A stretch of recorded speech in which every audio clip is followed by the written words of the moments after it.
Breakup होता है तो हमारा ध्यान ना अपने आप को डिस्ट्रैक्ट करने में लग जाता है या हम फटाफट से स्विच करते हैं रिलेशनशिप को, तो उसको हम नेगेटिव कोपिंग मैकेनिज्म बोलते हैं।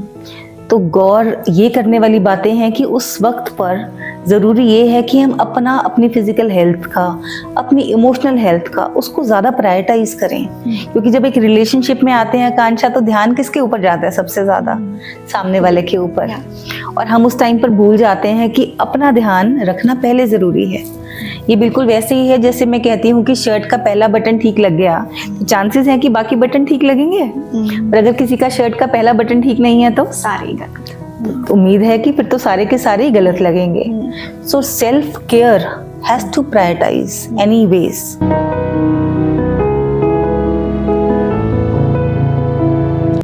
एवरीवन, मैं हूं आकांक्षा बंसल। दृष्टि टॉक पॉडकास्ट के नए एपिसोड में मैं आप सबका स्वागत करती हूं। आज हम बात करेंगे सबसे इग्नोर टॉपिक को, and that's mental health. We always says health is wealth, but then why do we ignore this mental health? Maybe probably इसके सिम्टम्स नहीं दिखाई देते इस वजह से। मेंटल हेल्थ को लेके बहुत सारे मिसकंसेप्शन, मिथ्स एंड फैक्ट्स भी हैं ऑफ कोर्स। आज हम उन सब मिथ्स एंड उन सब मिसकंसेप्शंस को बर्स्ट करेंगे, क्योंकि आज हमारे स्टूडियो में आए हैं my very dear friend Mini, जो कि साइकोलॉजिस्ट है and she is also a life coach and she is a practising psychologist from the last 24 years.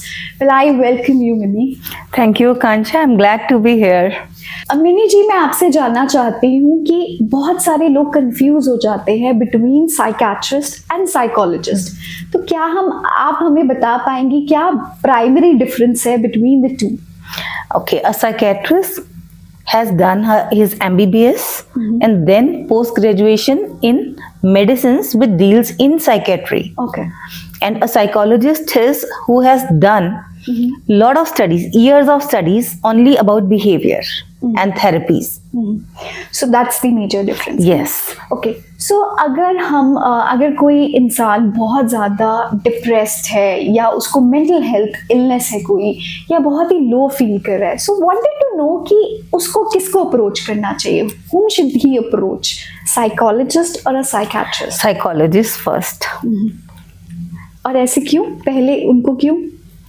इसमें लेवल और स्टेट मैटर करता है। बहुत सारे स्टेट ऐसे होते हैं जिसमें हम लोग कहते हैं कि अब आपको मेडिसिन लेनी ही पड़ेगी, बट इनिशियली आपको वो जरूरत नहीं होती। तो वो एक साइकोलॉजिस्ट ही आपको बताएगा कि आपको दवाई की जरूरत है या नहीं। मिनी जी, मैंने ना बहुत सारे मिसकंसेप्शन सुने हैं रिगार्डिंग मेंटल हेल्थ। एक मिसकंसेप्शन है, maybe I don't know is it a fact और नॉट, कि मेंटल हेल्थ इलनेस उनको होती है जो बहुत वीक होते हैं। सो ऐसे बहुत सारे मिसकंसेप्शंस होंगे, बहुत सारे मिथ्स होंगे रिलेटेड टू मेंटल हेल्थ। क्या आप उन मिथ्स को हमारे सामने ब्रेक करेंगे? श्योर। एक तो जैसे आकांक्षा आपने कहा कि लगता है मेंटल हेल्थ इलनेस या डिसऑर्डर उनको होते हैं जो मेंटली वीक होते हैं, ऐसा बिल्कुल भी नहीं है। ये बिल्कुल ऐसे है जैसे किसी को फिजिकल हेल्थ प्रॉब्लम होती है, ऐसे ही किसी को मेंटल हेल्थ प्रॉब्लम हो सकती है। अभी रिसेंट हमने सुष्मिता सेन के बारे में सुना, सब लोग बहुत सरप्राइज थे कि उनको कार्डियक अरेस्ट कैसे हो गया, जबकि वो कितना वर्कआउट करती हैं। But then what she give the answer was, क्योंकि मैं वर्कआउट करती थी इसलिए बच गई। So it is same like a physical health disorder. ये किसी को कभी भी बिना किसी दस्तक दिए भी आ सकता है। और इसमें बहुत बड़ा एक डर होता है लोगों को, उनको लगता है मेंटल हेल्थ डिसऑर्डर है तो यानी कि आप क्रेजी हो गए हो, जबकि ऐसा नहीं है। मेंटल हेल्थ प्रॉब्लम जैसे किसी को बुखार हो गया है, फ्लू हो गया है, वायरल हो गया है, इट इज लाइक किसी को डिप्रेशन हो गया है, पैनिक अटैक हो गया है, एंजाइटी अटैक हो गया है। और बहुत बार कारण होते हैं और बहुत बार कारण नहीं भी होते। बायोलॉजिकल कारण हो सकते हैं, एनवायरमेंटल फैक्टर्स हो सकते हैं, किसी को जेनेटिक डिसऑर्डर हो सकता है, किसी को पोस्ट ट्रॉमेटिक स्ट्रेस डिसऑर्डर भी हो सकता है। ये एक सेकंड मिसकंसेप्शन है। और दूसरा, हमें लगता है कि जिनको मेंटल हेल्थ इश्यू होते हैं ना, वो लोग बहुत टॉक्सिक होते हैं बाय नेचर।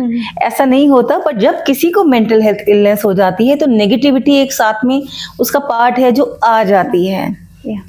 और चौथा एक बहुत बड़ा कारण ये भी है कि लोग अभी तक भी इसको स्टिग्मा समझते हैं।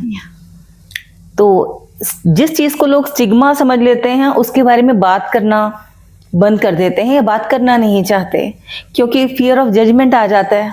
कि अगर मैंने किसी को बता दिया तो लोग सोचेंगे ये तो बड़ा ही वीक है, पता नहीं हम इससे डील करें या ना करें, उसके ऊपर रिलायबिलिटी कम कर देते हैं, जबकि ऐसा होना नहीं चाहिए, है ना। अगर मैं सोचूं कि और लोग ये भी सोचते हैं कि ये आपकी चॉइस है भाई, ट्रू, है ना, आपने अपने आप को ऐसे ही मेंटली बीमार कर रखा है, Exactly. जबकि मेंटल हेल्थ इलनेस कौन चूज करेगा? Absolutely, it's very human thing which can happen to anyone.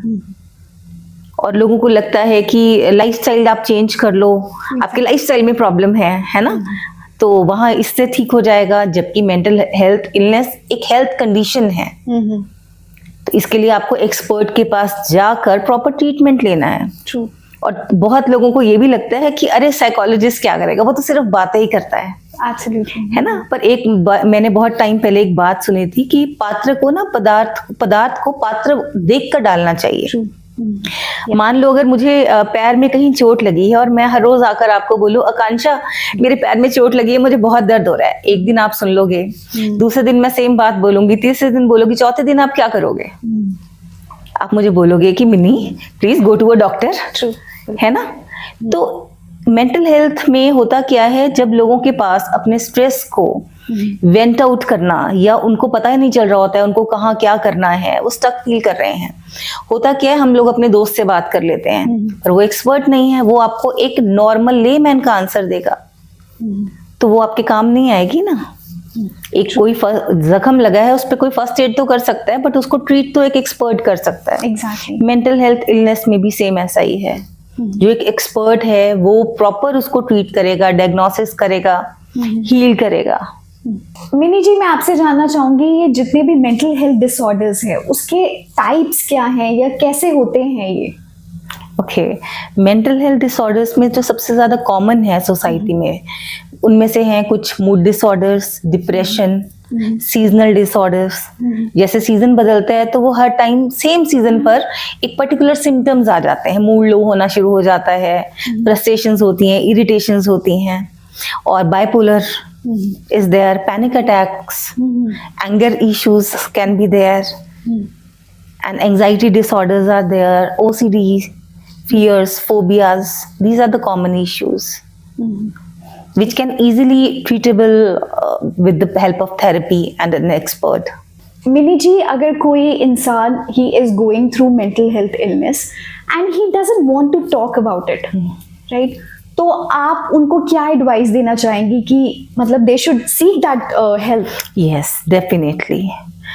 Rather कोई अगर एक्सपर्ट नहीं है और उससे कोई बात करता है, लेट्स से आपके पास आपके कोई फ्रेंड आए हैं और वो आपको बता रहे हैं कि वो कितना स्ट्रेस में है, और कई बार ना हमें समझ नहीं आता हम उसको गाइड क्या करें, हम सिर्फ परेशान होते हैं, और कुछ देर बाद तो परेशान होकर उससे बात करना भी छोड़ देते हैं कि कितनी बारी वही सेम चीज Yes. हमें ऐसे लगता है। बिल्कुल लगता है।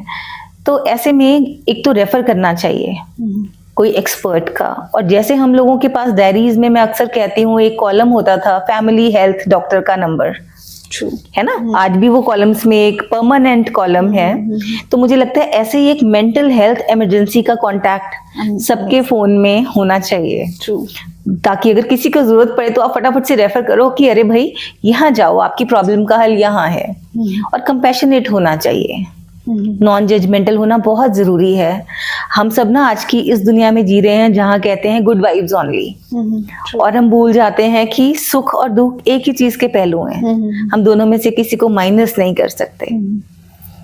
या सो अब जैसे हम सबको मूड स्विंग्स होते हैं, ठीक है, हम जब भी होता है, so I normally call my best friend, तो कब हमें करना चाहिए, when we should seek medical this help और साइकोलॉजिस्ट की हेल्प लेनी चाहिए, कि मतलब वो अलार्मिंग हो कि yes now we should take a help?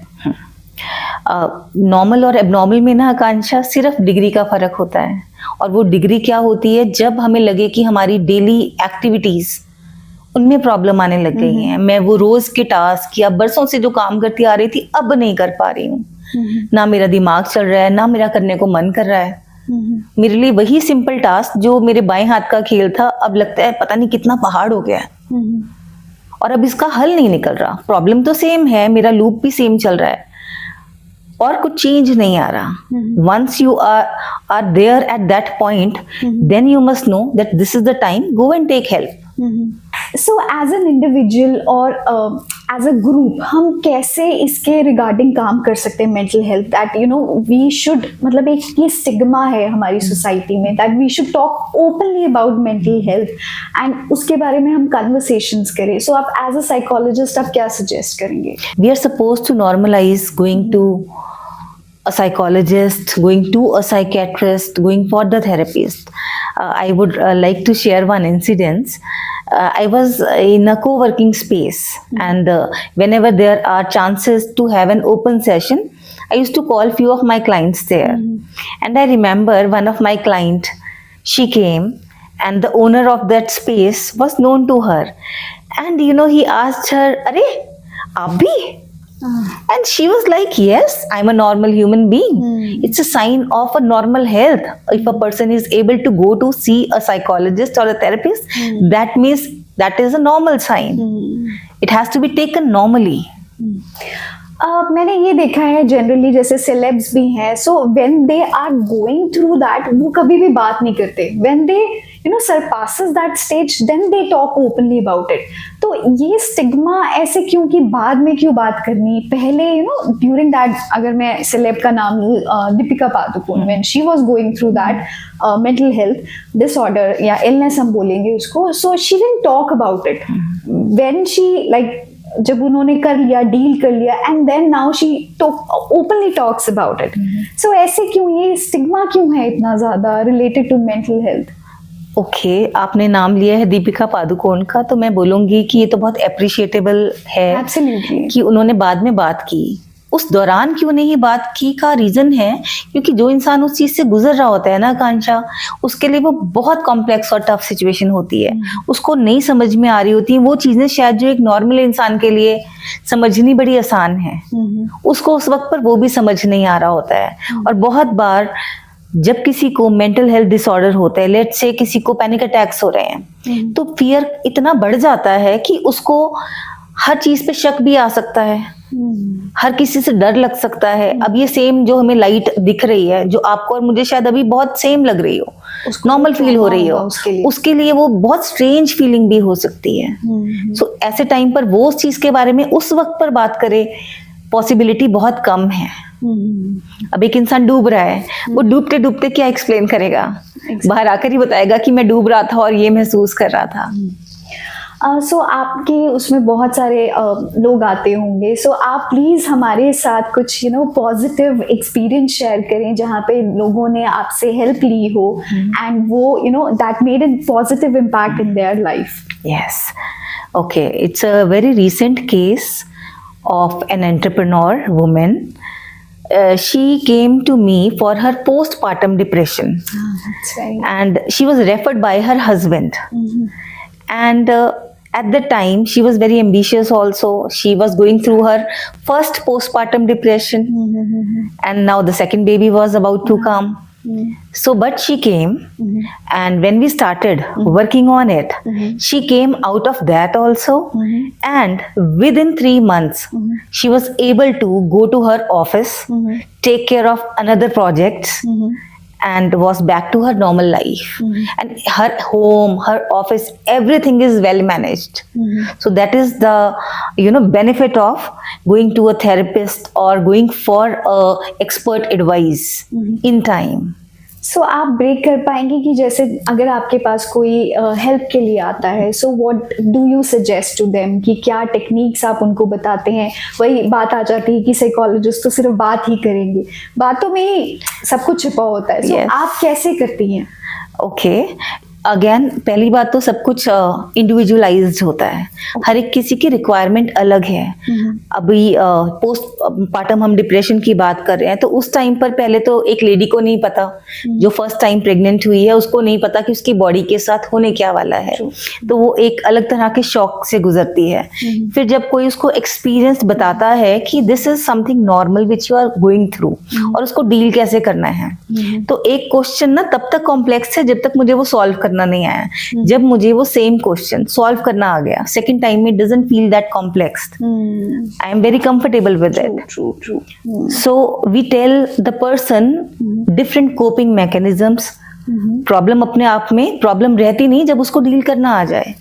So different coping mechanisms जो शॉर्ट टर्म भी हैं, लॉन्ग टर्म भी हैं। कुछ चीजें हैं जो हमें एज एन SOS हम लोग यूज करते हैं, जो इमीडिएटली हेल्प करेगा क्लाइंट को, और बहुत सी चीजें ऐसी हैं जो लॉन्ग टर्म बेनिफिट देती हैं। So Mini ji, as a psychologist आप कुछ टेक्निक्स शेयर कर पाएंगी स्ट्रेस और एंजाइटी को कोप अप करने के लिए, क्योंकि आजकल ये बहुत कॉमन है, हर किसी को है ये। डेली रूटीन में अगर कुछ टिप्स यूटिलाइज करने वाले हैं तो उसमें से एक तो है अपनी ब्रीदिंग को फोकस करना, जिसको हम कहते हैं डीप ब्रीदिंग, जिसमें आपको अपनी ब्रेथ को खुद कंट्रोल करना है और उसको स्लो डाउन करना है। Second thing we use is progressive muscle technique, जिसमें आपको अपने मसल्स को एक बार टाइट करना है। जैसे मैंने अपनी मुट्ठी एकदम से टाइट की, टाइट कि मेरे यहाँ तक बिल्कुल मुझे स्ट्रेच फील हो रहा है, और जितना मैं टाइट कर सकती हूँ उतना टाइट की, फिर एकदम से इसको रिलीज कर दिया। So when we do it from our feet to our shoulder, एकदम टाइट कर लिया और फिर एकदम रिलैक्स कर लिए। So it gives our brain that time and that signal that okay relaxation is possible।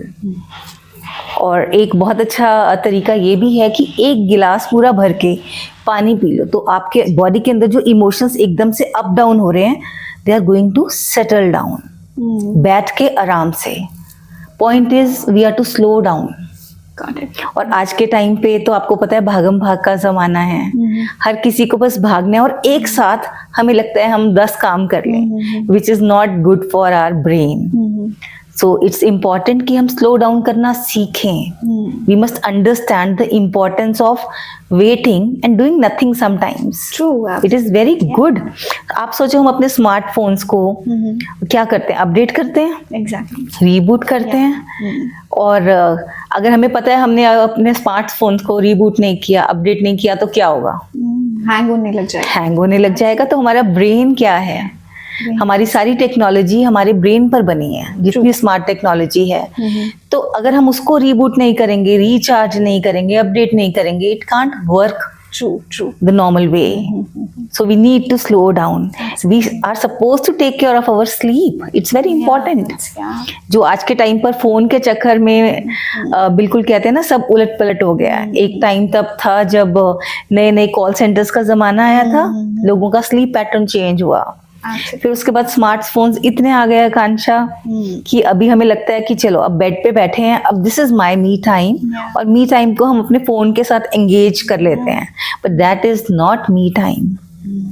Me times जिसको लोग हम कहते हैं मेडिटेशन, बहुत लोगों को लगता है मेडिटेशन का मतलब शायद किसी लाइट को देखना है या किसी तरफ ध्यान लगाना है, जबकि मेडिटेशन का मतलब है अपने आप को अलाइन करना बॉडी और माइंड को। और वो जब आप अकेले बैठते हो और कुछ नहीं करते हो, पहली बात तो तभी पॉसिबल है। सो इतना वक्त रोज निकालना इज इम्पोर्टेंट एंड इसेंशियल, इसके बिना गुजारा नहीं है। सेल्फ हेल्प बुक्स हैं, उनका हम यूटिलाइज बहुत अच्छे से कर सकते हैं। लुइस हे की बहुत सारी सेल्फ हेल्प बुक्स हैं, और लॉ ऑफ यूनिवर्स के बारे में समझें, और अच्छे फ्रेंड्स के साथ टाइम बिताना, दैट इज़ वेरी इंपॉर्टेंट। जहाँ इंस्टाग्राम, फेसबुक, अगर हमें लगता है अगर हम दिन के 24 घंटे में से 5 या 6 घंटे उस पर बिता रहे हैं, that's going to kill us in long term. But अगर हम वही 1 घंटा अपने एक अच्छे दोस्त के साथ बिता रहे हैं, it is going to add the value. कहते हैं ना, अगर आपने अपने दिल के दरवाजे खोल लिए होते तो शायद किसी अस्पताल के बिस्तर पे ना पड़े होते। जी। So it's important to talk openly, and it's simultaneously important to be a good listener also। अब ठीक है, मैंने तो बता दिया मुझे तकलीफ है आकांक्षा, पर आप सुनने को भी तैयार नहीं हो, इट वोंट वर्क। सो हमें बताने के साथ साथ we are to become a very good listener also, we are to become very compassionate also. है ना? मिनी जी, रिलेशनशिप्स के ऊपर बात करते हैं, स्पेशली ब्रेकअप, कैसे कोप अप करें ब्रेकअप से? ओके, सबसे पहली चीज तो ये है कि ब्रेकअप होता है तो हमारा ध्यान ना अपने आप को डिस्ट्रैक्ट करने में लग जाता है, या हम फटाफट से स्विच करते हैं रिलेशनशिप को, तो उसको हम नेगेटिव कोपिंग मैकेनिज्म बोलते हैं। तो गौर ये करने वाली बातें हैं कि उस वक्त पर ज़रूरी ये है कि हम अपनी फिजिकल हेल्थ का, अपनी इमोशनल हेल्थ का उसको ज़्यादा प्रायोरिटाइज करें। क्योंकि जब एक रिलेशनशिप में आते हैं आकांक्षा, तो ध्यान किसके ऊपर जाता है सबसे ज़्यादा? सामने वाले के ऊपर। और हम उस टाइम पर भूल जाते हैं कि अपना ध्यान रखना पहले ज़रूरी है। ये बिल्कुल वैसे ही है जैसे मैं कहती हूँ कि शर्ट का पहला बटन ठीक लग गया तो चांसेस हैं कि बाकी बटन ठीक लगेंगे। पर अगर किसी का शर्ट का पहला बटन ठीक नहीं है तो सारे गलत। तो उम्मीद है कि फिर तो सारे के सारे ही गलत लगेंगे। So self care has to prioritise anyways. And there are another things. Self care में बहुत कुछ आता है, अपनी physical health, emotional health, mental health, और सर्कल को चूज करना और कुछ दिनों के लिए जगह भी बदलने अगर पॉसिबल हो तो की जा सकती है। और 24 घंटे बहुत बड़ा टाइम नहीं है अपने आप को प्रॉपरली प्रोडक्टिवली एंगेज करने के लिए। और अगर कोई फोकस करता है अपने ऊपर तो उसके पास वक्त नहीं है फिर दूसरी चीजों की तरफ सोचने का। नॉर्मली ये होता है ब्रेकअप्स में कि सैड सॉन्ग लगा लिया और भी सैड, मतलब कमरा भी डूम कर दिया तुमने और गाने सुन रहे हैं हम ब्रेकअप्स के। सो इज इट, मतलब उससे कोप अप होते हैं? Yes, it is important to grieve.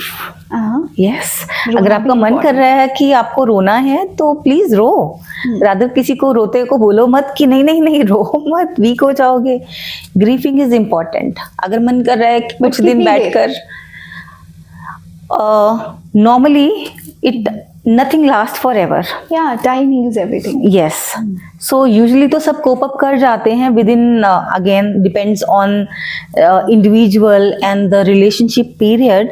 But फिर भी अगर किसी को लगता है कि नहीं अब बहुत ज्यादा हो गया तो एक्सपर्ट को बीच में डालना चाहिए। तो आपके पास बहुत केसेस आते होंगे, स्ट्रेस इससे होता होगा। Yes. तो आप उनके लिए क्या बोलते हैं ऐसे केसेस में कि of course self care is also important. कुछ ऐसे साइकोलॉजी में कुछ ऐसे टेक्निक्स भी होती हैं कि जिनके ऊपर आप लोग काम करते हैं?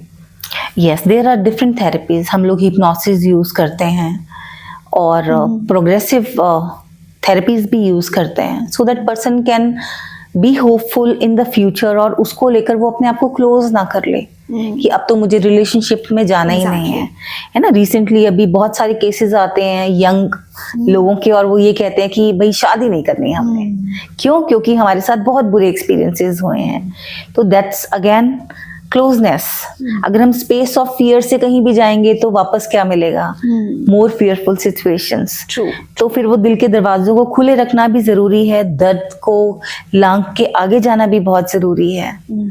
और डरना तो बिल्कुल नहीं है। मैं कहती हूँ कि अगर जो ब्रेक हो गया तो उसका ब्रेकअप होना अच्छा ही था। एग्जैक्टली। जो रिश्ता पहले टूट गया बिल्कुल, तो वो बेटर है। सोचो अगर वो कपल्स जिनकी शादी हो गई, बच्चे हो गए, कितने साल हो गए, अभी रिसेंट हमने ए.आर. रहमान जी का देखा, 29 years। It's a long period. या true. So one thing is very necessary to understand that breakups are also part of life. Absolutely. It is going to happen. पर इससे घबराना नहीं है, डरना नहीं है। अपने आप को हील करो। जैसे फिजिकल इंजरी होती है हम क्या करते हैं? अपने आप को हील करते हैं, एग्जैक्टली। वापस अपने आप को बिल्डअप करते हैं, स्ट्रेंथ गेन करते हैं and we move on. Exactly. गाड़ी अगर कहीं लग गई तो हम गाड़ी चलाना बंद तो नहीं करते। तो रिश्तों में हमें इतना घबराना नहीं चाहिए। Everything is a learning. अगर एक ब्रेकअप है तो बहुत सारी लर्निंग्स भी तो होंगी उसमें। बिल्कुल। उन लर्निंग्स को आगे रख के वापस चलो, आगे बढ़ो लाइफ में। मिनी जी, मैंने ना बहुत सुना है about post traumatic stress disorder. वो क्या होता है? कोई भी ट्रॉमेटिक इवेंट किसी की लाइफ में, लाइक हमारे किसी नियर एंड डियर का इस दुनिया से चले जाना, एक्सीडेंट हो जाना, कोई ट्रेजेडी ऐसी हो गई किसी की फैमिली में, ब्रेकअप भी अपने आप में एक ट्रॉमेटिक इवेंट होता है, स्पेशली जब वो बहुत लॉन्ग ड्यूरेशन वाला हो। सो उसके बाद जो स्ट्रेस होता है, I mean that's because of that particular event. तो हमारे ब्रेन में ना एक केमिकल चेंजेस, जो एक जिसको हम बोलते हैं ऑटोमेटिक रिस्पॉन्स है ब्रेन का एक, वो अपने आप ब्रेन ने उसको रिस्पॉन्स करना है। क्योंकि ब्रेन ने अपने आप को सेफ भी रखना है ना, तो वो या तो अपने आप को छुपा देगा या फाइट करेगा या कुछ और करेगा अपने आप को बचाने के लिए। But sometimes it can be healthy and most of the times it is not healthy. तो उस टाइम पे तो स्पेशली ज़रूरी है कि एक्सपर्ट के पास जाएं। फॉरेन कंट्रीज में मेरे बहुत सारे क्लाइंट बताते हैं, अगर किसी का वहाँ सेपरेशन चल रहा हो और या किसी की फैमिली में कोई डेथ हो गई हो, तो वो लोग एक काउंसलर अपॉइंट करते हैं उस केस में। I mean, it's a mandatory thing. It has to be done with everyone because this is something we are to be very, cautious about. कि ये जरूरी है, चोट लगी है तो साथ में मरहम पट्टी जरूरी है ना। एग्जैक्टली। तो यहाँ हमें लगता है कि ये नॉर्मल बात है क्योंकि हर रोज किसी ना किसी के साथ कुछ हो रहा है। नहीं, it's not normal. We are human beings, we are chemical beings, we are emotional beings. We must deal with it. Point is to deal with what is there instead of just distracting or escaping that particular thing or event. Mini ji, बहुत सारे बच्चे हैं, teenagers हैं, उनको learn ही नहीं होती है चीज़ें, इंक्लूडिंग अस, राइट? कि हमारा वो रहा ही नहीं, जैसे पहले सिटिंग टाइम कह लो या कुछ भी है। सो वो मेमोरी पता नहीं क्या, मतलब रील्स की वजह से कह लो, अटेंशन टाइम, रिटेंशन टाइम बहुत कम होता जा रहा है। सो आपके पास भी बहुत सारे क्लाइंट्स आते होंगे। सो आप उनको क्या टेक्निक्स बताते हैं कि मेमोरी जिससे शार्प हो, इंक्रीज हो? सो हम लोग बहुत सारी न्यूरोबिक्स करवाते हैं, जिसको हम ब्रेन जिमिंग बोलते हैं। ऐसी एक्सरसाइज जिससे जो ब्रेन पे फॉग पड़ गई है वो दूर हो सके। So breathing is one technique. जितना स्लो डाउन और डीप ब्रीदिंग रेगुलर कोई करता है, let's say 10 to 20 minutes daily routine में अगर हम करना शुरू कर दें, हमारी मेमोरी और retention power is going to increase. Grounding is another thing, and bore होना is another important thing. कि अगर हमें बोर होना आता है, that means we have patience.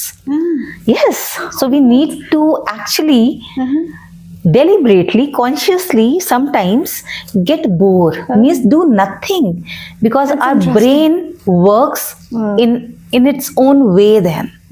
Otherwise हम क्या करते हैं, अपने ब्रेन को ना एंगेज करके रखते हैं। अब ब्रेन एक मशीन है।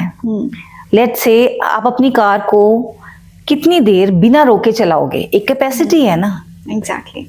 कितनी देर चलाओगे? 1 दिन, 2 दिन? ये भी मैं बहुत ज्यादा बोल रही हूँ। वो गर्म हो जाएगा। यस। और हम अपने ब्रेन को चलाए जा रहे हैं, और स्पेशली हमारी ऑनलाइन स्क्रीन्स के ऊपर we are every time we are going to engage it. तो वो हमें एंगेजमेंट ना ब्रेक करनी बहुत जरूरी है, उस पैटर्न को। थोड़ा टाइम हम कहते हैं आराम दे दो, कुछ मत करो। जब कुछ नहीं करेंगे ना, तो क्रिएटिव ब्रेन ऑटोमेटिकली एक्टिव होता है, हमें क्रिएटिव आइडियाज आते हैं, हमारा मेमोरी स्पैन बढ़ता है। यस। और पार्ट्स में पढ़ें। अगर लग रहा है कि मेरे से 5 मिनट नहीं बैठा जा रहा, दैट्स ओके। यस। शुरू में बोलो कि ठीक है, मैंने 2 मिनट ही सिर्फ एक क्वेश्चन और एक आंसर पे ही फोकस करना है। एक बार में एक क्वेश्चन हो गया, 2 हो गए, उसको धीरे धीरे करके बढ़ा सकते हैं। तो फिर हमारा कॉन्फिडेंस भी इंक्रीज होगा। ट्रू है ना। हमें लगेगा कि ठीक है, अब हमसे हो रहा है, बजाय कि हम एक ही बार में करें। अब पेपर आ गए हैं और अब हमने शायद बहुत ज्यादा पढ़ लेना है, और उस टाइम तक तो हमारी आदत होती नहीं है। मिनी जी, जैसे फ्रेंड्स, हम फ्रेंड्स के बारे में बात करेंगे। फ्रेंड्स कितना ज़्यादा रोल प्ले करते हैं जब when someone is going through any mental health disorder? Friends play an important role. शर्त ये है कि वो समझदार और मैच्योर होने चाहिए। Exactly. मैंने आपको पहले भी कहा कि पात्र को देखकर पदार्थ डालना बहुत इंपॉर्टेंट है। नहीं तो हम सही दूध लेते हैं और अगर मान लो पतीले में कुछ भी जरा सा लगा है तो वो सही दूध को भी खराब कर देगा। तो इट्स इम्पॉर्टेंट कि आपको पता हो कि मेरे इस फ्रेंड से मैं ये बात कर सकती हूँ, और मेरे उस फ्रेंड से अगर मैंने बात की तो उसने तो मेरी बात को खराब कर देना है। तो ये हमें पता होना चाहिए। Friends play otherwise an important role. एक सपोर्ट सिस्टम है पूरा का पूरा।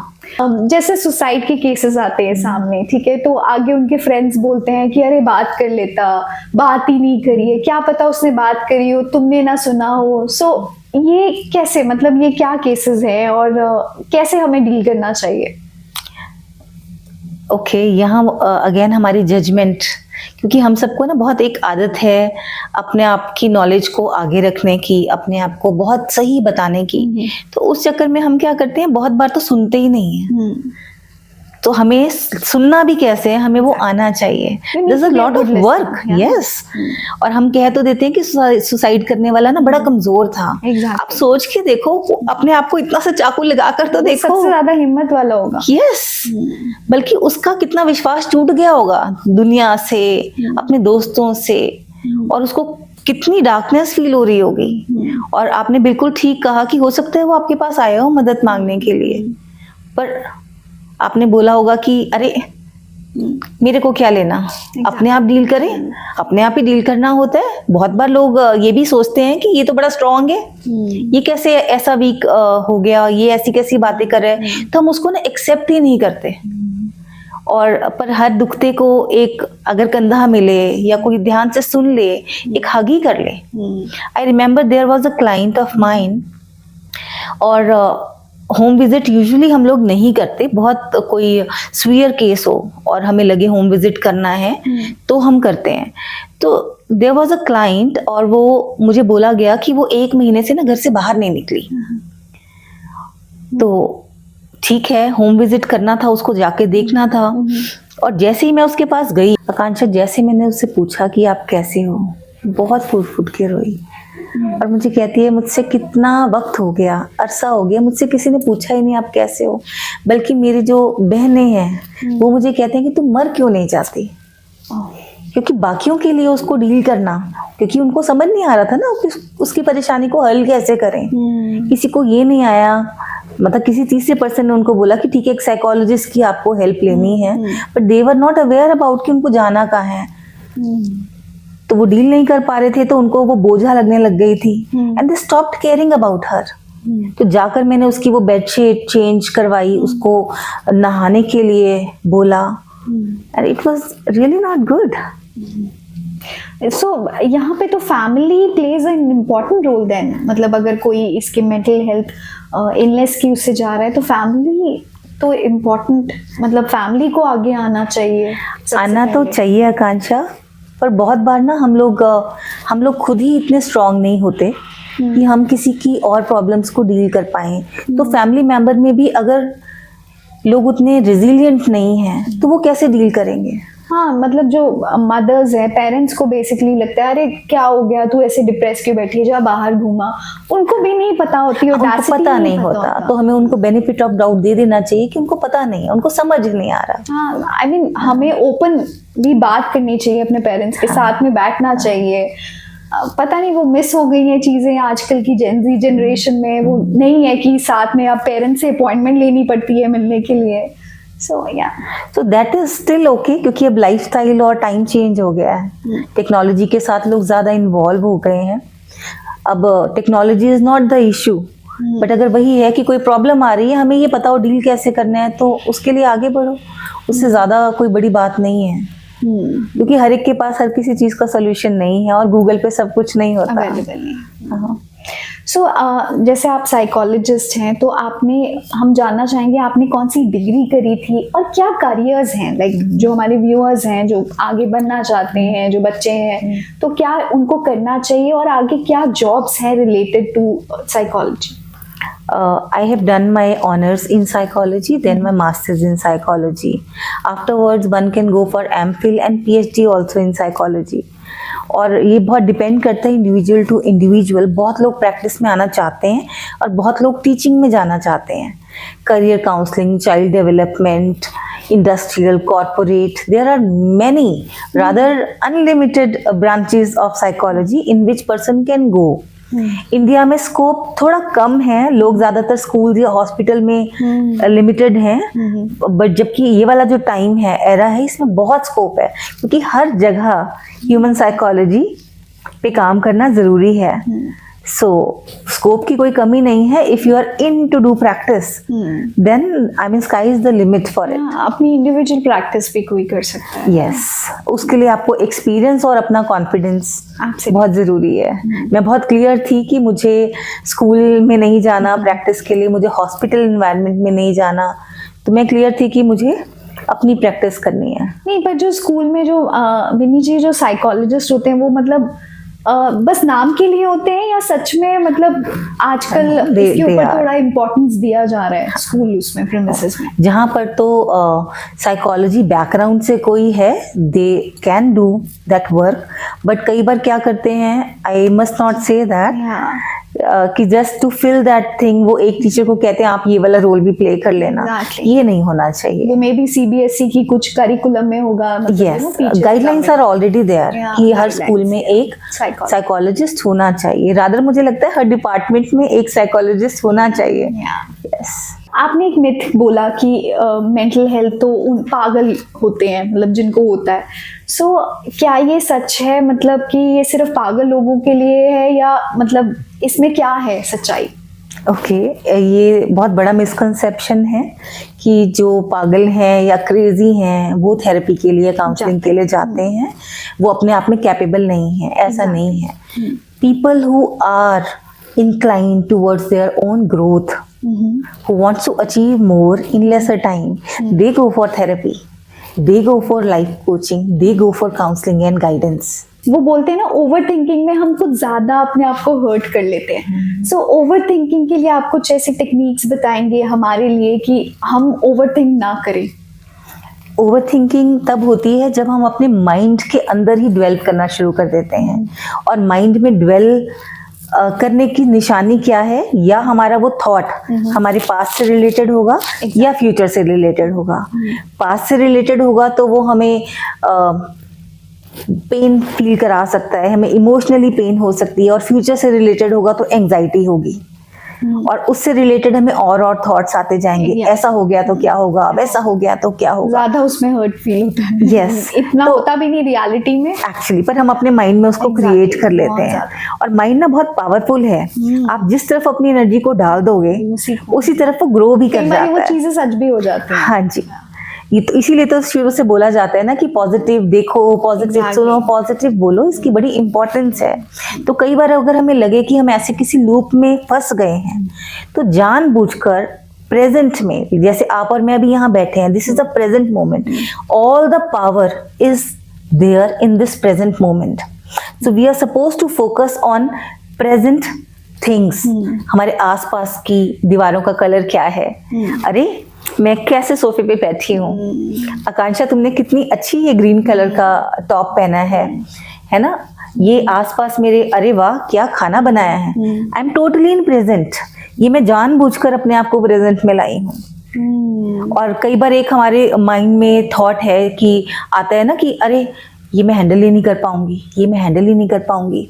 तो हम उसको जानबूझकर, मैं हमेशा कहती हूँ ये जो अच्छे एफर्ट होते हैं ना, उसके लिए हमें जानबूझकर काम करना पड़ता है, एफर्ट लगाना पड़ता है। जो बुरी चीजें हैं, नेगेटिविटी है, उसमें कोई एफर्ट नहीं लगता, वो तो खुद ब खुद आ जाएंगी। तो जानबूझकर, कॉन्शियसली, डेलिब्रेटली रिफ्रेज करें। अगर एक नेगेटिव थॉट आ रहा है, उसको जानबूझकर हम रिफ्रेज कर सकते हैं कॉन्शियस एफर्ट के साथ। Okay, I can learn to handle this, if it happens I can learn to deal with it, so that the pattern breaks down. और प्रेजेंट मोमेंट में बहुत ज्यादा अगर हमें लगता है हम नहीं आ पा रहे, तो एक टेक्निक और भी है कि हम एक बाउल में आइस लें, उसको आइस से भर लें बाउल में, और अपने मुंह को उसमें डाल दें। जितना मैक्सिमम हम अपने आप को उसमें डाल सकते हैं उसमें डाल दें। 3 to 5 सेकेंड्स तक ही हम डाल पाते हैं, और फिर अपने आप को निकालें, और ये 2-3 बार रिपीट करें, तो ऑटोमेटिकली भी आपका जो माइंड है वो प्रेजेंट मोमेंट में आ जाएगा। बेसिकली वो लूप ब्रेक हो जाएगा। उसको ब्रेक करना बहुत इंपॉर्टेंट है। So live in the present. Live in the present, yes, present is everything. So आज हमें मिनी जी से बात करके बहुत अच्छा लगा। आज उन्होंने बहुत सारे मिथ्स ब्रेक किए रिगार्डिंग मेंटल हेल्थ इलनेस। सो मैं बस लास्ट में यही बोलना चाहूँगी कि मेंटल हेल्थ इलनेस ये एक रियल मेडिकल कंडीशन है that needs to be treated with a special care and attention as physical illness. So thank you, आपने हमारा पॉडकास्ट देखा। अगर आपको इस पॉडकास्ट से कुछ वैल्यू मिला है तो प्लीज इसको शेयर कीजिए फेसबुक पे, इंस्टाग्राम पे, and do subscribe our channel Drishti Talk. Thank you so much.